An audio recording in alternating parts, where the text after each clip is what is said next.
Oh, hi. Hi, everyone. Welcome to episode number 75 of the For Animals, For Earth show. Today, we are discussing the EATS Act, EATS Act, and animal welfare law in general. I am joined by Gabriel Wildgen. Hi, Gabriel. Hi, Brandy. Nice to be here. Thanks for having me. I'm so excited to have you here. Gabriel is the Director of Public Policy for the Humane League, which we all love and love to follow what you guys are doing. Um, Gabriel, I'm really excited that you're here to talk about all of this because there are some pretty important things, I would say, happening in Congress right now that affect the welfare of animals, right? And it's pretty vital that we all make our voices heard, like now. And when I started researching for this episode, I was like, whoa, like straight down the rabbit hole. Like, holy cow, there's so much going on and it's so hard to kind of figure it out. So I'm really excited you're here. You're going to help us make it digestible so we can all like walk away from this conversation with like, okay, here's like one, two, three. This is what I can go do to help. So 100%. Yeah, so happy to be here. Thank you for the opportunity. Can't imagine anything more important to be talking about right now for your listeners. So really appreciate it. Thank you. okay, awesome. Great. Well, let's dive in. I know that there has been legislature passed kind of at the state level for many years affecting basically banning cruelty against animals and farm animals. And some of that was from like a production standpoint, getting rid of battery cages or gestation crates. And then some of it is from a sales standpoint, saying, hey, animals that have been raised in this sort of way, we're not going to allow meat or their products to be sold in our state. And I think one of the most notable was in California in 2018, which honestly blows my mind that that was 5 years ago. I was living in California at the time, and I can tell you it feels like it was yesterday. But we passed Proposition 12, which was pretty monumental for the welfare for animals.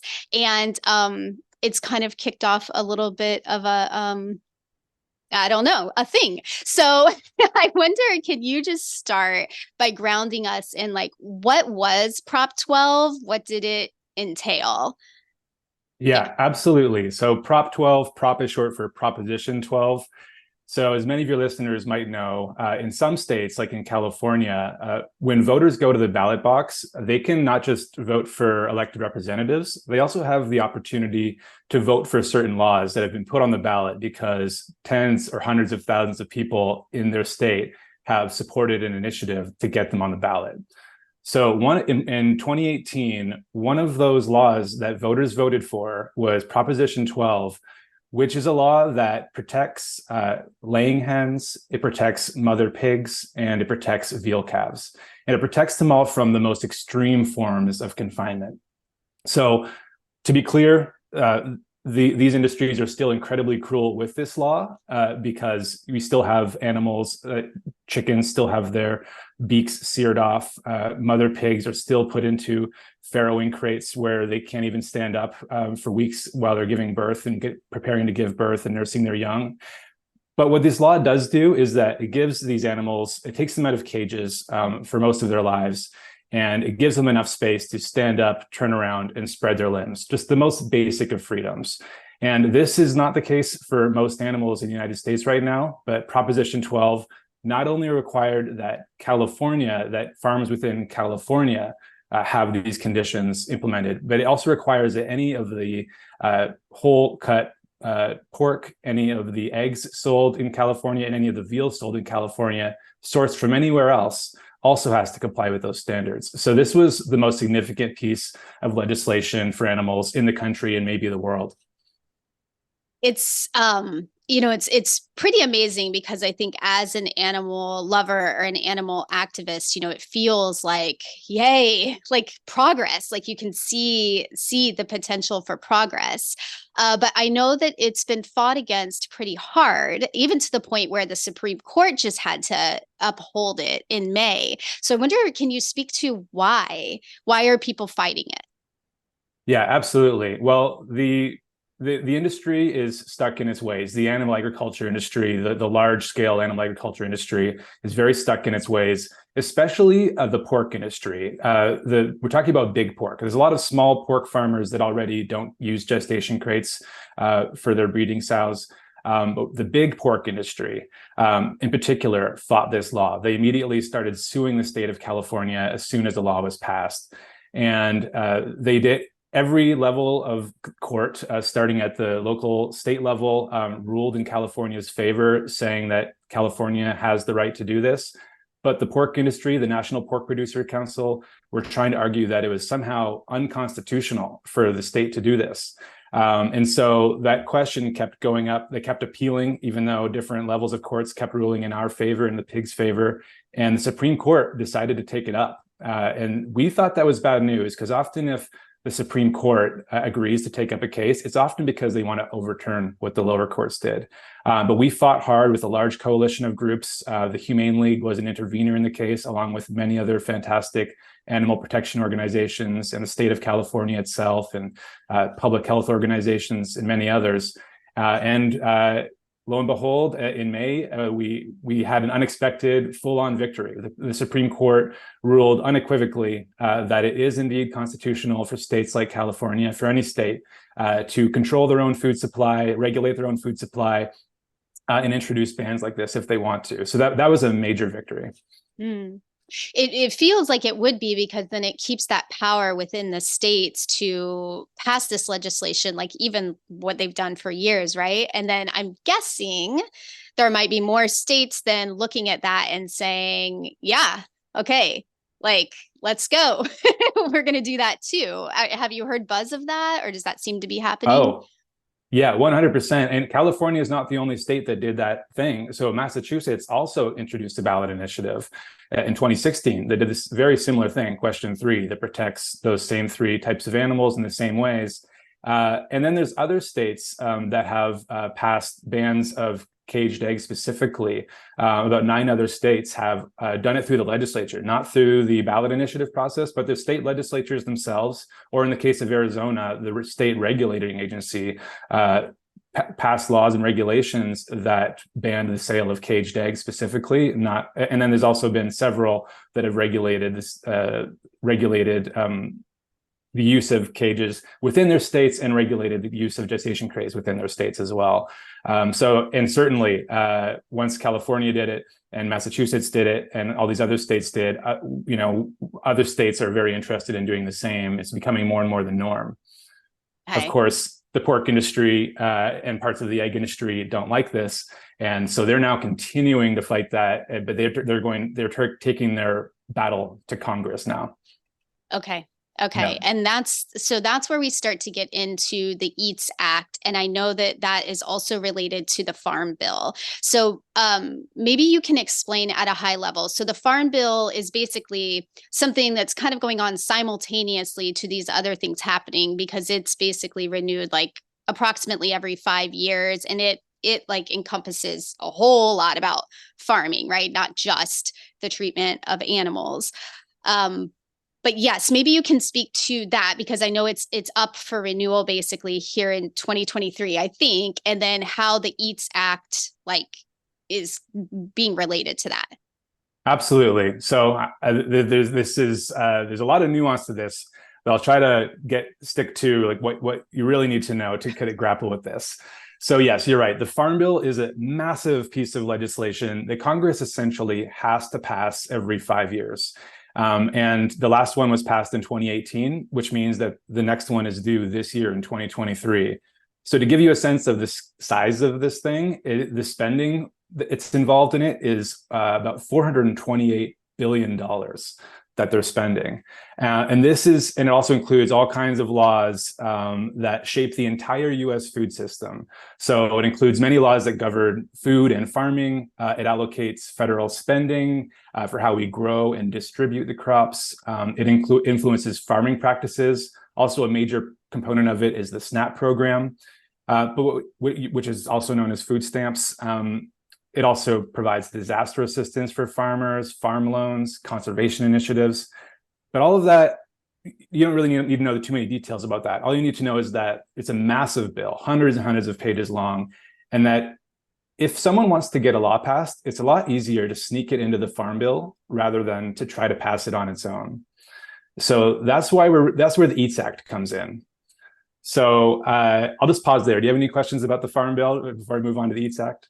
I don't about the Farm Okay. Bill, and I think you're going to explain this, but maybe as you're talking, I'm wondering about just how, and I've heard this before, but you can sneak things in to bigger bills, and just to how that process works and how that actually happens and makes it through. So I'm sure you'll kind of talk about that as you talk about this, but yeah. Yeah, absolutely. So, I mean, when I say sneak in, it's still being done publicly. So it's not like it's always done completely behind closed doors, but a lot of the Farm Bill really is written behind closed doors. So what's happening right now this summer is both the House and the Senate and Congress are writing their versions of the Farm Bill. And eventually they're going to have to reconcile those two versions into one. And the House is going first. And today is actually the first day after summer recess where Congress is back. And so the House Farm Bill is nearly completed, and the Senate Farm Bill, it will be completed soon too. And when the first draft of it is done, it's going to be released to the public to look at. And then it goes to the Agriculture Committee, who then get to add amendments to it and shape it a little bit more before it goes to the House for a vote. And during this time when it's being written behind closed doors, that's when powerful members of the Agriculture Committee, especially the chair of the Agriculture Committee, can add basically any text they want to. Once it goes to the committee stage, people can try to take it out, but it's hard to if the party in power wants it. So that's how, and they can add any piece of text they want to the Farm Bill, and it can have very far-reaching consequences. And so that's why we're so concerned about it, is because we're hearing that the pork industry in particular, but also other animal agriculture industries as well, they're making it very publicly known that they want to undo Prop 12. In fact, even 5 hours after we won the Supreme Court case, we already had senators stepping up publicly saying on behalf of the pork industry, which they're trying to cozy up to, that they're now going to pass bills that will defeat Prop 12. Mm-hmm. And we're worried that they're going to use the Farm Bill. That's the easiest place to get something passed, because that is such a big thing that's so consequential that if you add one piece to it, it's hard to argue over that one piece when there's so much else going on in the Farm Bill. Okay, I see. So basically how these things end up getting through is there's just so much to discuss, and there's only so much time in a day. And so exactly. Yeah, got it. There's only so much to discuss. And often because there's such major things like food stamps, which is like 80% of that $428 billion in there, there's all kinds of trade-offs that need to happen within the Farm Bill. So even if someone really cares about one issue, they might have to, if a member of Congress cares, they might still have to trade it off for something they care about even more. Whereas that doesn't happen when it's a standalone bill. Got it. Okay. Okay. So basically this EATS Act, which is Ending Agricultural Trade Suppression Act, that is trying to kind of be slipped in here. It's a pretty big deal because it puts a lot of former animal, not even just animal welfare, right? Like human welfare laws at risk, and also for passing laws in the future at the state level. I think I understand. Like, so can you speak to like why are you guys passionate that we need to speak up against this EATS Act? Sure. So yeah, the EATS Act, right, it first was introduced as a standalone bill, and but we know that it was that the people that introduced it, so this is Representative Ashley Hinson from Iowa introduced it in the House, and Senator Roger Marshall from Kansas introduced it in the Senate. We know that they don't really expect that it's a bill that's going to pass on its own, but we refer to this as a marker bill. So they've introduced it with the hope of gathering support for it, enough support for it that the Agriculture Committee will want to add it to the Farm Bill, and then it's a lot harder to, again, defeat it or to get it out. It's also very possible they won't try to introduce the exact text of the EATS Act. That's very important to keep in mind. They might try to do something that's a little bit different than that. So I don't want to get too caught up in the exact wording of the EATS Act. But basically what it does is it takes away states' powers to regulate the food products that are being sold, any agricultural products. So that also extends to medicine, that extends to building materials, that like wood. any agricultural products that are sold within their states, it's basically taking away states' entire power to regulate how they're produced. And that can have very far-reaching consequences beyond just animal welfare, but also for public safety and for the environment as well, if it's worded that broadly. So we're very concerned about that. We've been making that our biggest focus, the EATS Act, because that's what our opposition has been putting up there as their way of trying to take down Prop 12 and laws like it. But we've actually been so successful in opposing the EATS Act that we're now starting to hear whispers that maybe, and even the chair of the Agriculture Committee, G.T. Thompson, who says he wants to undo Prop 12, he's now openly saying he's going to consider other ways of doing it. Other members of Congress are also saying they might try to address it in other ways. So we may not end up dealing with the exact EATS Act in the Farm Bill, but we're very concerned that the Congress is going to try, that certain members of Congress, like the House Agriculture Chair, are going to try to introduce wording that would take away states' powers to ban animal products based on how they're made. So that would undo Prop 12, all of these cage bans, and set us back decades. So we need to put all hands on deck in defeating this. Yeah, wow. Okay, so when you say all hands on deck, so people who are listening and watching, what can we do? We're trying to influence our Congress people because they will ultimately be the ones who vote on it, or? Exactly, exactly. It's so important that your members of Congress hear that you are strongly opposed to not just the EATS Act, but any piece of legislation that would undo Prop 12, that would essentially overturn elections, because people elected this law, essentially, and anything that would take away states' powers to regulate their own food supply. So getting that message across to your members in the House and your senators is crucial.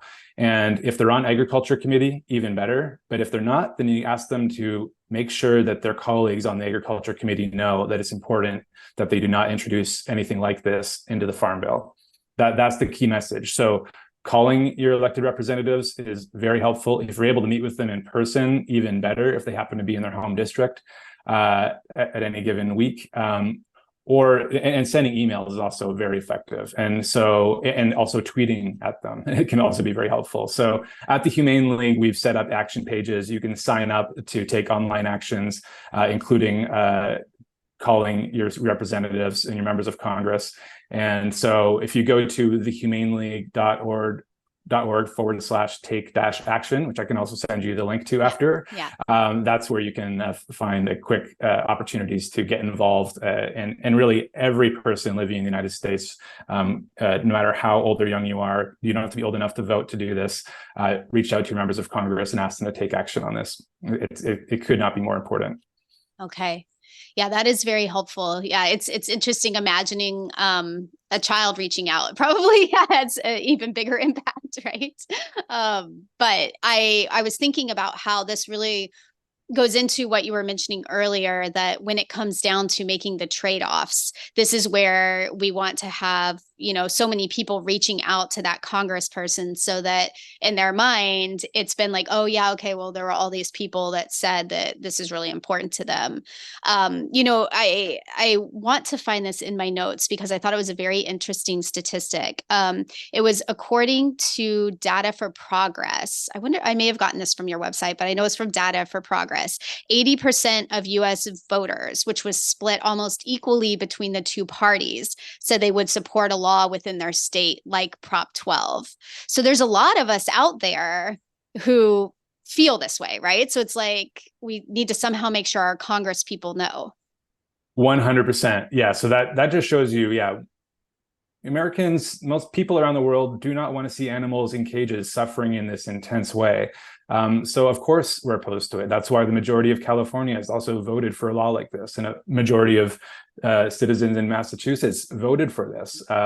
It's because it's common sense that animals should, at the very least, have enough room to turn around, stand up, and spread their wings or spread their limbs. It is common sense. But again, like you're saying, members of Congress need to not know that people will say yes on a poll that they believe this is true. They need to know that people feel passionately about this. They need to be hearing from their constituents. And so that's why it's so important that we continue to make noise about this. We have been all summer, and we are going to need to continue to do so over the fall, because it's looking to be a fight that's going to stretch out well through the rest of 2023, most likely, and very possibly into 2024. Because even though the Farm Bill is due to be done this year, Congress often takes its time, and we're hearing it's likely going to be another one of those instances where it'll stretch out. So we need people to stay engaged throughout this whole process, keeping pressure on Congress to make sure that this incredibly harmful language stays out of the Farm Bill. Wow. I was just thinking of another way that all of us can help as well. And I think it would be like talking about it amongst our groups of friends and talking about it with the people around us. Because I don't know, as you were talking, I was just thinking about how I think we saw 80% of the people said that they agree, right? But I also think like the majority of people just don't know what's going on. I feel like most people know it's bad, because you kind of like see it or you hear it peripherally that it's bad, but the images and the videos are really, really hard to take in. And so I think a lot of times, maybe majority of people know it's happening, but they don't really understand how bad it actually is.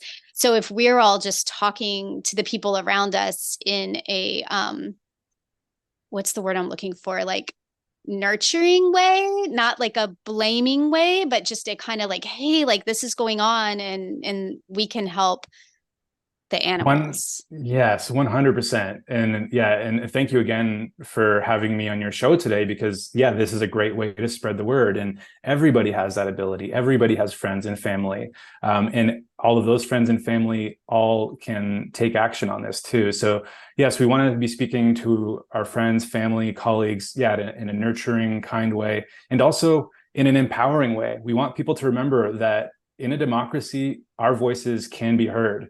And we have to remember that most people don't bother to reach out to their members of Congress about anything at all. So it's really only a very small minority of people who do. So when you do, there's real power to that. Members of Congress know that for every person that bothers to make a phone call, there's 100 other people that care very passionately about that as well. So yes, reminding your friends and family, not just and educating them, not just on how cruel this is. You don't need to get into too much gory detail. People know that's why they want to turn away from it, like you're saying. But it's helping them just like imagine what would it be like to be stuck in an airplane seat that you can never get out of for your entire life. That's what it's like for these animals. And these laws take them out of these terrible situations. Yes, their life isn't perfect. It's still tremendously awful, actually, in most cases, but it's way better than it would be still in these cages. And helping your family understand that, and then empowering them to take action alongside you to stand up for these animals. When people see themselves as citizens with power, they all of a sudden see themselves as empowered and able to take kind action. And I think they see themselves in a better light, as well as probably strengthening their relationship with you as someone who helped them feel empowered in that way, and who approached the issue in a kind and compassionate way with them, like you're saying. Yeah, that's really encouraging to hear, because I guess I kind of assumed people are reaching out all the time, but maybe not. And I will say I went to the page that we're going to link to in the show notes, and I, sent notes to my people, and my representative, who is Representative Frost, I was so impressed by the response and the detail. And I've learned so much more from what he shared and dug into that. And there's really, I have to say that I often feel like we don't have a whole lot of power as everyday citizens. And so to hear you say that, I think is very encouraging, and to be able to back it up with my own experience that this representative did respond with a lot of detail. And I dug more, and I want to keep digging more and learning more. So it really is empowering to think we can make a difference. 100%. And I don't want to give you the sense that nobody's reaching out. I mean, tens of thousands of people have already taken action to ask Congress to stop this terrible legislation. but that's obviously a small percentage of the whole population, right? But there are strength in numbers. So when you're speaking out, and especially when you're asking your friends and family to speak out with you, you're building strength in numbers in a big way, and it really does matter. It's the whole ball game, really. So yeah, can't encourage you all enough to take action. So yeah, thank Yeah. you for putting it so nicely. Yeah, no, that's really cool. And I think it makes me think about just what the future might be for animal welfare legislation, because you mentioned earlier how all these different groups came together as this was like, I guess, for the past 5 years, as soon as Prop 12 was passed, and then there's, appeals and things like that, and all these groups are coming together, and it's exciting to think that there really is so much momentum behind passing legislature to help these animals. I'm curious what you believe the future looks like for animal welfare legislation here in the States. I think here in the States, the future looks bright if we continue to grow our movement. That is so essential, that we bring more and more people into the movement. And that means being inclusive. It means not setting the bar at, you have to be vegan in order to be an animal advocate. It's just, has it set the bar at, are you a compassionate person who wants to see a kinder world? And inviting people in and giving them the tools, and again, helping them feel empowered to do something. And that's something that we're doing at the Humane League. We recently launched just last year a new alliance of local and state level groups working around the country to change the world for animals, including farmed animals, through policy. So we're uniting these groups under this new alliance called the Animal Policy Alliance. And we're helping them share resources amongst each other and with their grassroots supporters. And we're helping to give them additional legislative research help and additional tools to be able to fight against things like the EATS Act, and fight for better and better laws. So there's only so far we can go right now with the size of our movement. We've been able to achieve unbelievable gains like Proposition 12. But we can go much further and even more ambitious decades down the line if we continue to build power. And we build power by coming together and growing the movement and forming these kinds of alliances. So that's where I see the future going, is a bigger, more inclusive, more empowered movement. That's really exciting. And I think the Humane League provides like such an easy framework for that. So we'll have the link for all of this, but there's also, you guys have this fast action network, which people can just like sign up for, and you're in the movement and you can kind of put in as much as you can. And it is pretty cool that like you said, as a grassroots thing, like in our community, we can all be working together. And I love this whole like best practices sharing group that you've created that now is kind of like all over the US. Absolutely, yes, and growing. We're at 14 groups in 11 states and growing in our first year.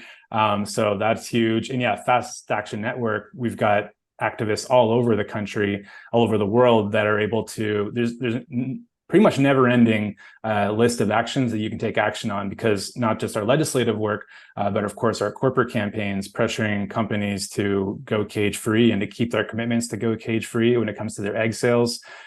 There's a lot of work to do, and it takes a large movement, and it takes community as well. And I think that's something that we are seeing more and more of, and it's something that we're helping to foster at the Humane League, is more community among advocates. And so, yeah, I think the future is bright, especially if we keep inviting more and more advocates to join along with us. I love that community is a big part of your focus, because I think it's very easy to feel alone in being an animal activist. I know that I often very much feel alone. So I'm really glad that you're focusing on community, because that really, it's almost like you can just see the writing on the wall, that if the community gets strong, then everybody can support each other and stay together. And we don't fall off by being burnt out or exhausted or feeling like we're the only person that, or I guess feeling like it's impossible to make a difference. 100%. Yeah, we're social creatures. We want to do things together. We don't want to do things alone. And yeah, in a democracy, it's all about strength in numbers. So we need to bring people along with us. And not only does it feel better because it's not lonely, but we're way more powerful when we bring friends and family along with us. And when we go out and find existing community, maybe your friends and family, for whatever reason, just aren't into this stuff. But there are lots of people, a growing number of people out there that do care. And yeah, the Fast Action Network is one great way to see that. Also, signing up to become a change maker, like a volunteer with the Humane League, is another great way to get actively involved in connecting with other people who care about these issues the same way you do, and who are empowered and given the tools to really affect major change. Okay, cool. Yeah. Cool. So one thing that I ask everybody who comes on the show is, can you share one simple idea off the top of your head that anyone listening can try today to make a difference for animals and the earth? Well, yeah, I mean, I think, as I mentioned earlier, this is the key thing is reaching out at this point in time, 2023. The name of the game is stopping the Eats Act, or anything like it that takes away states' abilities to regulate their food supply, keeping it out of the Farm Bill. So if you're going to thehumaneleague.org/take-action and taking action there to calling your member of Congress. And then if you want to take the additional step, calling your member of Congress, or even trying to visit them in person. And when you do, it's really important to approach it in a somewhat respectful and professional way. We like to wear our like very loud and activist hats, and it's very appropriate in some cases, like protesting outside a corporation that just won't go cage free. Very helpful in that circumstance. But when you're speaking to your members of Congress and their staffers, it's very important to do so in a respectful way, because that's what they respond to. That's the language they speak. And to keep your messaging very tight, just ask for the one thing that you're asking for. Stick to the key talking points that I mentioned. And just remember, you're speaking to a human being who are dealing with hundreds or thousands of different issues, may not be very familiar with what you're talking about. So just kind of having compassion for them as well while you're talking to them, that'll go a long way. So finding different ways to reach your legislators on the Eats Act is the number one thing I can recommend. And of course, let's stop giving our money to these industries that are doing these terrible things to animals and using that money to try to take down laws like Prop 12 and switch to buying plant-based foods as much as you can if you're not already. That's also an action that everyone can take if you're not already doing that. Yeah, that's true. It's like every little bit of it helps. And, thank you a lot for the advice on how to approach Congress, because I think we get so passionate around these topics, right? And it's hard to pull it in and be able to listen while we're also talking, right? And I think one thing that I do want to share is on your website, you give people, really, you kind of like almost do it for you. So you put in your zip code, I think it is, and it'll say, here's your people, here's a draft letter, and then you can just go tweak it however you want and you send it off. So it really is, it's not like you're having to sit down at your desk with this blank note card and be like, okay, what do I say? It's really, you have kind of like the outline there, and it's just a pretty quick thing to do. 100%. And also there's going to be action soon where you can go to thehumaneleague.org, take action. If you've taken that action, there's going to be opportunities to call as well. We make that easy for you. There's even a little script that, of course, you can tweak, make it your own. But yeah, we want to make this easy for people, very approachable. So yeah, that's all there for you. So yeah, thanks for mentioning that. Perfect. Okay, awesome. Well, thank you so much for coming on and answering all the questions, sharing all of this with us. I think it's extremely helpful to be able to have someone who understands all of it, break it down, and make it simple. I can't imagine something more helpful with something that's so important right now. So thank you again for coming on. Thank you again for having me. Yeah, couldn't agree more. This is a truly historic opportunity to do major good for animals, for untold millions of animals. So thank you, Brandy, for having me. Thanks for helping spread the word. And thanks for having this podcast in general. I think it's a beautiful thing you're putting out into the world for the animals. So thank you so much. Thank you. Thank you. And thanks to everybody who's listening and watching, because you guys are it's just so cool to know that we can all come together and have power. And there'll be links, like always, in the show notes and in the notes wherever you are listening or watching this so that you can go take this first step. So thank you all for being here. And I will talk to you all soon, and Gabriel as well.